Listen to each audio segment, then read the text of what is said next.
자, 이제 이렇게 되면 극단적인 전국 경색을 피하기 어렵게 됐습니다. 야당의 역할도 더 중요해졌습니다. 주호영 미래통합당 원내대표를 연결해서 앞으로 어떻게 할 건지 직접 좀 물어보죠. 자, 주 원내대표님 나와 계시죠? 예, 안녕하셨습니까. 주호영입니다. 예, 어제까지만 해도 의견이 좀 좁혀지는 분위기가 있다고 저도 들었는데 협상이 이렇게 갑자기 완전 결렬로 돌아서게 된 이유는 뭡니까? 의견이 좁혀졌던 것이 아니고요. 저희들은 원래 야당이 가지고 있었던 법사위를 돌려놓으라고 꾸준히 요구를 했고 그것이 안 되면 최소한 기능을 나누든지 이 후반기에라도 저희들이 법사위를 맡도록 교대로 맡자고 했음에도 불구하고 그것이 전부 거절이 됐습니다. 그래서 거절이 된 상태에서 민주당이 제시할 수 있는 안이 무엇인지를 알아봤던 것이지 합의 타결을 전제로 했던 것은 아닙니다. 민주당은 어제 사인을 하자고 했습니다만 저희들은 의원들의 뜻을 확인하기 전에는 사인할 수 없다고 했고 의원들이 대부분이 특히 상임위원장을 맡을 3선들이 법사위를 그 정도로 민주당이 법사위를 내놓지 않는다면 딴 상임위를 맡는 것은 의미가 없다고 의견을 모아주었습니다. 자, 그런데 김태년 민주당 원내대표는 여야 원내대표 선에서는 거의 합의가 됐는데 김종인 통합당 비대위원장이 개입해서 결렬됐다라는 취지로 비판을 했어요. 사실 그런 점이 있습니까? 네, 전혀 그런 점이 없습니다. 김종인 비대위원장은 원내에 관해서는 제가 정권을 가지고 한다고 여러 차례 말씀하셨고 실제도 그렇게 하고 있고요.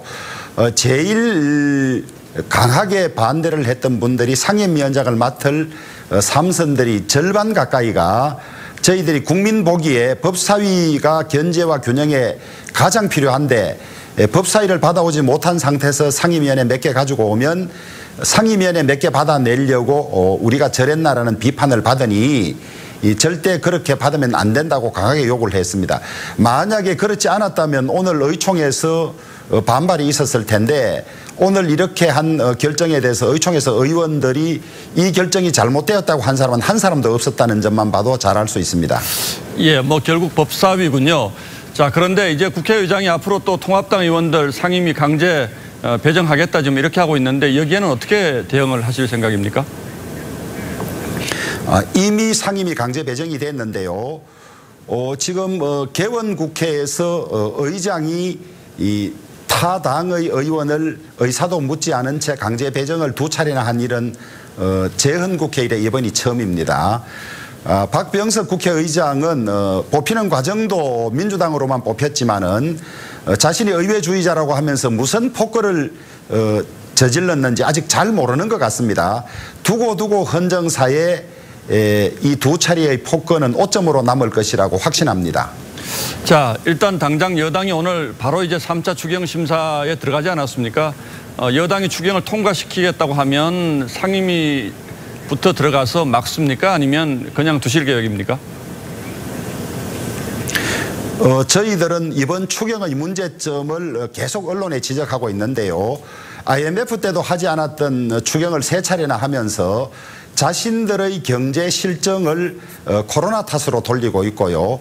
정작 코로나 방역에 필요한 예산은 2%밖에 짜지 않으면서 자신들의 경제 실정을 덮을 그런 예산을 짜놓았을 뿐만 아니라 이 적자 국채, 올해 100조 가까이 되는 적자 국채를 어떻게 상환하겠다는 대책도 없는 그런 부실하기 짝이 없는 추경을 가지고 와서 마치 이 추경이 빨리 돼야만 경제가 살아나고 그렇지 않으면 경제가 살아나지 않는 것처럼 호들갑을 떨고 있을 뿐만 아니라 7월 3일까지 추경을 통과시켜야 된다고 합니다.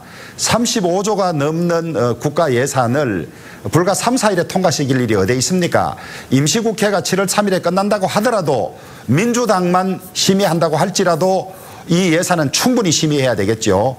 그러나 정부가 민주당만으로는 정부가 짜가지고 온 예산을 아마 그냥 얼렁뚱땅 통과시킬 것이 뻔합니다만은 저희들은 그 심의에는 참가하지 않겠지만은 문제점은 심의에 참가하는 것 못지않게 어느 예산은 삭감해야 하고 어느 부분은 정액해야 되고 다 일일이 의견을 낼 것입니다.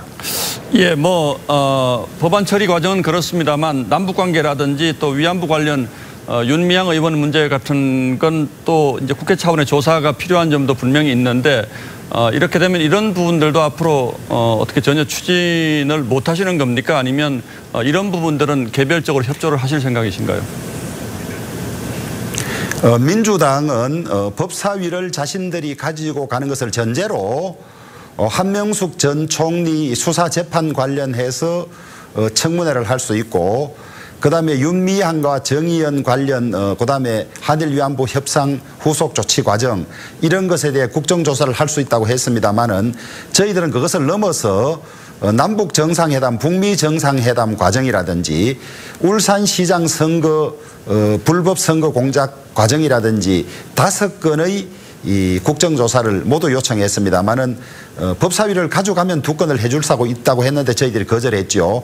이제 국회가 열리면 국회는 본연의 임무가 국정조사를 하고 청문회를 하는 것이기 때문에 합의 개원과 관계없이 저희들은 국민들의 의문을 가지고 있고 불법이 보이는 곳에 대한 국정조사와 청문회를 꾸준하게 요구할 것입니다.